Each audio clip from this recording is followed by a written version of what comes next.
இந்த உழைக்கிறதுல 2 வகை இருக்குது.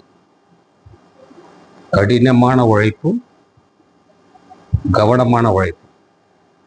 இதுல 2 எது எடுத்துக்கிட்டீங்கன்னா கவனமான உழைப்பு தான் நமக்கு தேவை. கடினமான உழைப்பு வேஸ்ட்.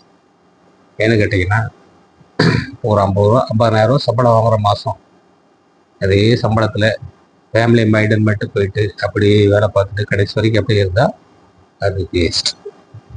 கவனமான உழைப்பு. இந்த 50,000 சம்பளம் வாங்கணும்னா ஒரு 35,000 40,000 செலவு பண்ணிட்டு ஒரு 10 ரூபா சேமிச்சுட்டு அந்த தொழில் நம்ம கற்றுக்கிட்டு இடத்துல அந்த தொழில் நம்ம தனியாக ஒரு தொழிலை ஆரம்பிக்கலாம் அப்படிங்கிற மாதிரி போய் நம்ம எந்த தொழில் பார்க்குறோமோ நமக்கு எந்த தொழில் தெரியுமோ நம்ம தெரிஞ்ச தொழில் தான் பண்ணணும். தெரியாத தொழில் போகக்கூடாது. ஏன்னா தோற்றுருவோம். ஜெயிக்கணும்னா நமக்கு தெரிஞ்ச தொழில், அனுபவம் உள்ள தொழில், அதில் போயிட்டு நம்ம இன்வெஸ்ட் பண்ணி அப்படி தான் மேலே வரணும். அதுதான் கவனமான உழைப்பு. கடினமான உழைப்புங்கிறது வேஸ்ட்டு. சிலவங்க சொல்லுவாங்க அந்த காலத்துலேருந்து இந்த காலத்து வரை நான் உழைச்சிட்டே இருக்கேன், எனக்கு நல்ல நேரமே கிடைக்கல. அது வேஸ்ட்டு. அது கடினமான உழைப்பு தான், கவனமான உழைப்பு கிடையாது. எந்த ஒரு காரியமும் சந்தர்ப்பத்தை பயன்படுத்தி நம்ம மேலே போயிட்டே இருக்கணும். நம்ம உழைச்சிட்டே இருக்கேன்னு சொல்லிட்டு வேஸ்ட்டு.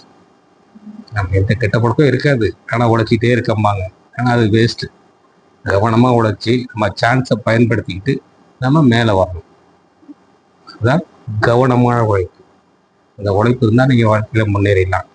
இன்னைக்கு அதானி, அம்பானி, பிர்லா, இன்னைக்கு வேர்ல்டு லெவலில் உள்ள பணக்காரங்கள்லாம் பிறக்கும் போதே பணக்காரனா பிறக்கல. அவங்க உழைச்சாங்க, ஆனால் கவனமாக உழைச்சாங்க. கவனமாக உழைப்பு இருந்ததுனால தான் அவங்க மேல் நோக்கி வந்துட்டாங்க. எல்லாருமே ஏழ்மை குடும்பத்தில் பிறந்து தான் மேலே வந்திருக்காங்க.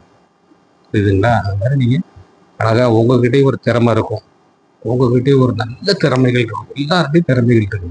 அதை நீங்கள் பயன்படுத்தி வெளிக்கொண்டு வரணும். வெளிக்கொண்டு வந்தால் கண்டிப்பாக நீங்களும் முன்னேறணும். எப்பேற்பட்ட சாதாரண மனுஷனும் முன்னேறலாம். புரியுதுங்களா?